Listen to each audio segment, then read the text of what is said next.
संसद में धक्का मुक्की को लेकर गुरुवार को जमकर हंगामा हुआ। बीजेपी के 2 सांसदों को गंभीर चोटें आईं, उन्हें टाँके भी लगे। बीजेपी की शिकायत पर कांग्रेस नेता राहुल गांधी के खिलाफ मुकदमा दर्ज हो गया है। उन पर सांसदों के साथ मारपीट करने के आरोप लगे हैं। बीजेपी की राज्यसभा सांसद पांगनोन कोन्याक ने सभापति जगदीप धनखड़ को पत्र लिखकर राहुल गांधी की शिकायत की है।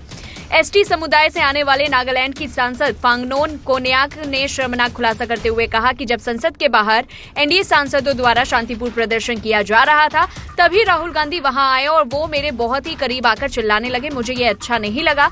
महिला सांसद ने कहा कि आज संसद परिसर में जो भी हुआ वो बहुत ही दुखद है। एक सांसद दूसरे सांसद को सम्मान देता है, लेकिन एक महिला सांसद के साथ इस तरह का व्यवहार अनुचित है। उन्होंने बताया कि इस संबंध में एक महिला सांसद के रूप में हुई असुविधा के लिए उन्होंने सभापति को पत्र लिखकर शिकायत भी की। पांगनोन कोन्याक ने जुलाई 2023 में इतिहास रच दिया। वे नागालैंड से राज्यसभा सांसद के रूप में चुनी जाने वाली पहली महिला बनी। मूल रूप से दीमापुर की रहने वाली कोन्याक ने दिल्ली जाने से पहले अपनी स्कूली शिक्षा वहीं पूरी की, जहां उन्होंने दिल्ली विश्वविद्यालय के दौलत राम कॉलेज से अंग्रेजी साहित्य में मास्टर डिग्री हासिल की। बीजेपी में शामिल होने से पहले वे अपने कॉलेज के वर्षों के दौरान छात्र सक्रियता और सामाजिक संगठनों में भी थी। उधर राज्यसभा में बीजेपी के राष्ट्रीय अध्यक्ष और केंद्रीय मंत्री जेपी नड्डा ने कहा कि मैं ये कहना चाहती हूं कि ये सदन इस घटना की कड़े शब्दों में निंदा करता है। मैं आज लोकसभा में विपक्षी नेता राहुल गांधी की आज के कृत्य के लिए एक निंदा प्रस्ताव लाना चाहता हूं। बीजेपी सांसद जगदम्बिका पाल ने कहा कि आज जिस तरह से कांग्रेस सांसद न केवल मकर द्वार पर खड़े थे, बल्कि पैरों पेट पर चढ़ गए और सीढ़ियों से ऊपर चले गए, ये क्या था? ये गंभीर बात है कि इसकी पुनरावृत्ति ना हो, इसके लिए उनके खिलाफ शिकायत भी होगी। वहीं केंद्रीय मंत्री गजेंद्र सिंह शेखावत ने इस प्रक्रिया को देते हुए कहा कि यह अभद्र भी था, अशोभनीय भी था और अस्वीकार्य भी। लोकतंत्र में हमारे वैचारिक मतभेद हो सकते हैं, लेकिन लोकतंत्र में शारीरिक रूप से इस तरह की चोट पहुंचाना अस्वीकार्य है। इसकी जितनी भर्त्सना की जाए उतनी कम है। इन सभी मामलों पर जवाब देने के लिए राहुल गांधी ने प्रेस कॉन्फ्रेंस की, लेकिन उन्होंने मल्लिकार्जुन खड़गे को आगे कर दिया। वहीं आपको बता दें कि भाजपा के 2 सांसदों के साथ हुई वास्तविक घटना का कोई वीडियो नहीं आया।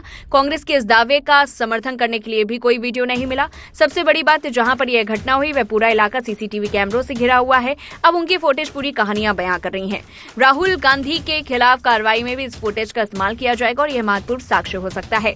केंद्रीय मंत्री गिरिराज सिंह ने न्यूज 18 से कहा कि यह राहुल गांधी की पूरी तरह से अराजकता और गुंडागर्दी थी और कांग्रेस का व्यवहार निंदनीय है। उनके हमले में 2 भाजपा सांसद गंभीर रूप से घायल हो गए। कांग्रेस सांसद मकर द्वार के जरिए संसद में प्रवेश करने के लिए साइड रैंप का इस्तेमाल कर सकते थे, लेकिन उन्होंने टकराव का रास्ता चुना।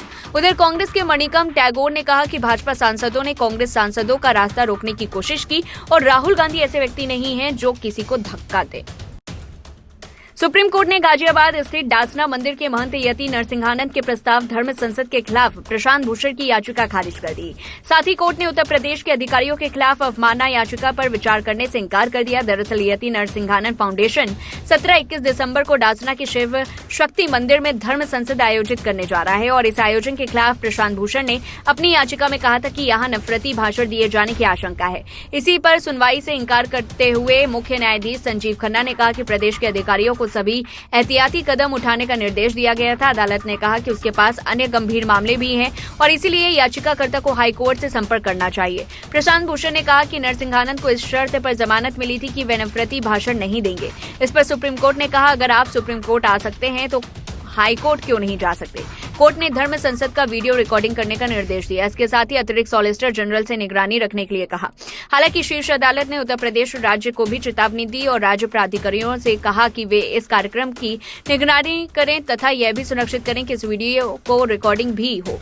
शीर्ष अदालत ने आगाह करते हुए कहा कि अतिरिक्त सॉलिसिटर जनरल नटराज कृपया अधिकारियों से कहें कि वे इस पर नजर रखें और वीडियो रिकॉर्डिंग रखी जाए, सिर्फ इसीलिए कि हम इस पर विचार नहीं कर रहे हैं। इसका मतलब यह नहीं है कि हम इस मुद्दे से बच रहे हैं। याचिकाकर्ताओं की ओर से पेश हुए वकील प्रशांत भूषण ने बताया कि नरसिंहानंद को इस शर्त पर जमानत दे दी गई थी कि वे नफरत फैलाने वाले भाषण में शामिल नहीं होंगे। भूषण ने कहा कि यह एक गंभीर मुद्दा है, साथ ही साथ इस सज्जन के लिए जमानत की शर्त भी गंभीर है। इसके बाद कोर्ट ने कहा कि याचिकाकर्ताओं को जमानत रद्द करने के लिए हाईकोर्ट का दरवाजा खटखटाना चाहिए। कोर्ट ने कहा कि फिर आप सर्वोच्च न्यायालय का दरवाजा कैसे खटखटा सकते हैं? आप जमानत रद्द करने के लिए उच्च न्यायालय जा सकते हैं। हम याचिकाकर्ता को उचित उपाय अपनाने के लिए स्वतंत्र छोड़ते हैं। हमने कानून और व्यवस्था बनाए रखने के लिए पहले के आदेश को भी दोहराया और सभी अधिकारियों को कानून का अनुपालन सुनिश्चित करना चाहिए। याचिकाकर्ताओं ने सुप्रीम कोर्ट द्वारा 2022 में जारी निर्देशों के उल्लंघन का आरोप लगाते हुए कोर्ट का दरवाजा खटखटाया था, जिसमें घृणा फैलाने वाले भाषण के मामलों में अपराधियों को धर्म को देखे बिना स्वतः संज्ञान लेकर कार्रवाई करने का निर्देश दिया गया था। नरसिंहानंद पर मुसलमानों के खिलाफ बार बार नफरत भरे भाषण देने का आरोप है। याचिका में कहा गया है कि वेबसाइट और इस संसद के विज्ञापनों में इस्लाम के अनुयायियों के खिलाफ कई सांप्रदायिक बयान शामिल हैं जो मुसलमानों के खिलाफ हिंसा भड़काते हैं। राजस्थान की पूर्व मुख्यमंत्री वसुंधरा राजे ने शुक्रवार को प्रधानमंत्री नरेंद्र मोदी से मुलाकात की।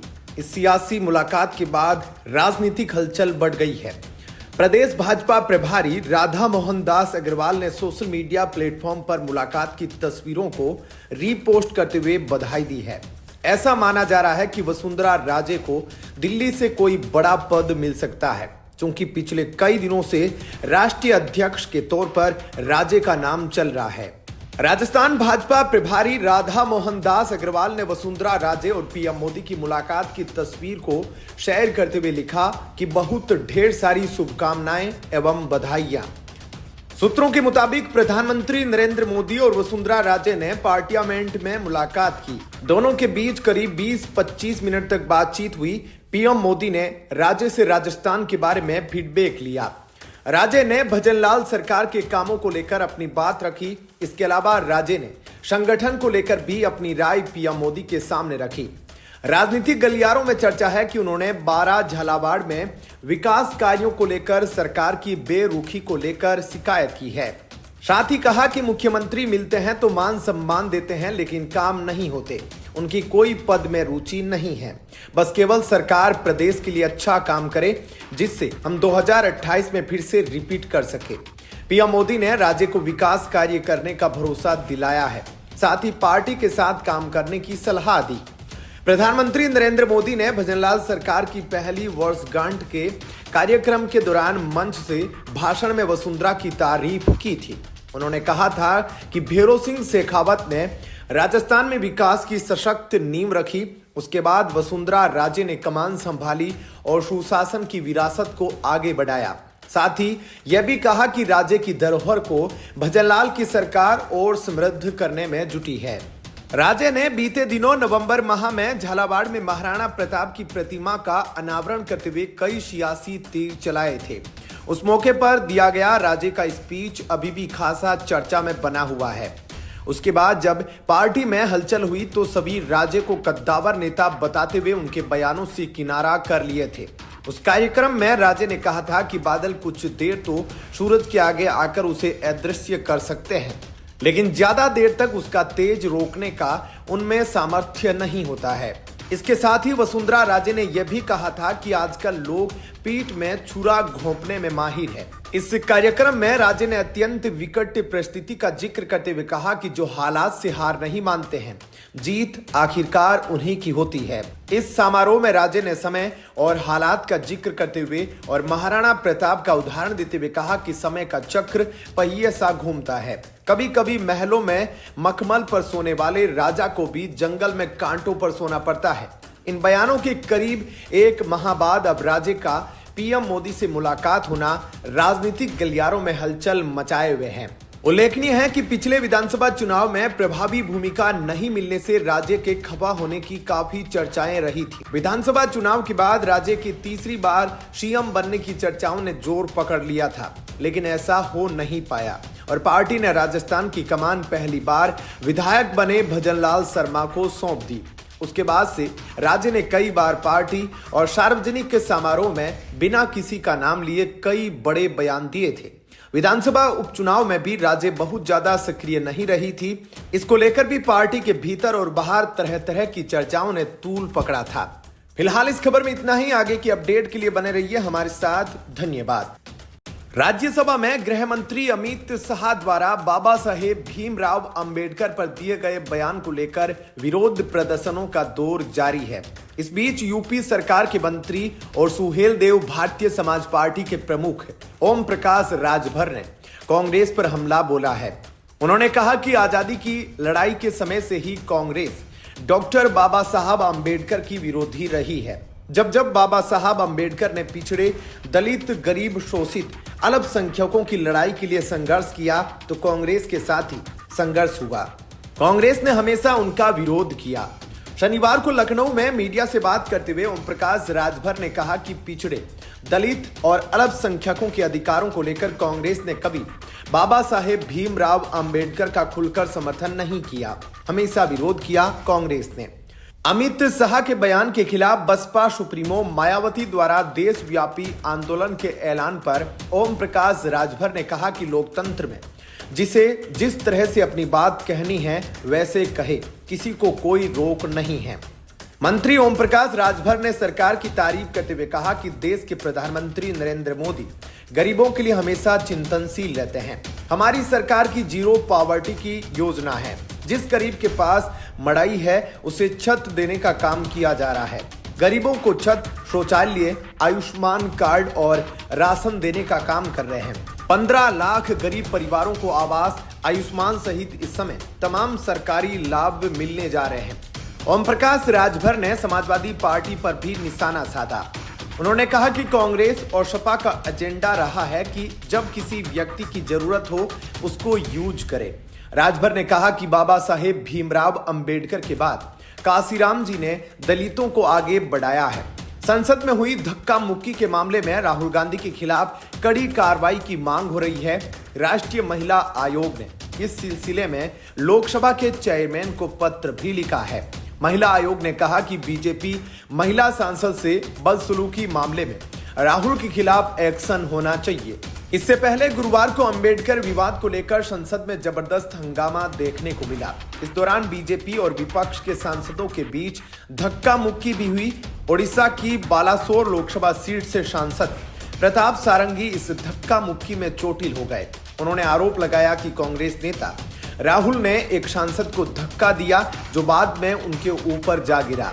इसके अलावा नागालैंड से बीजेपी की सांसद एस फांगनोन कोन्याक ने भी राहुल पर गंभीर आरोप लगाया। उन्होंने कहा कि राहुल उनके बहुत करीब आकर खड़े हो गए जिससे वे बहुत असहज हो गई।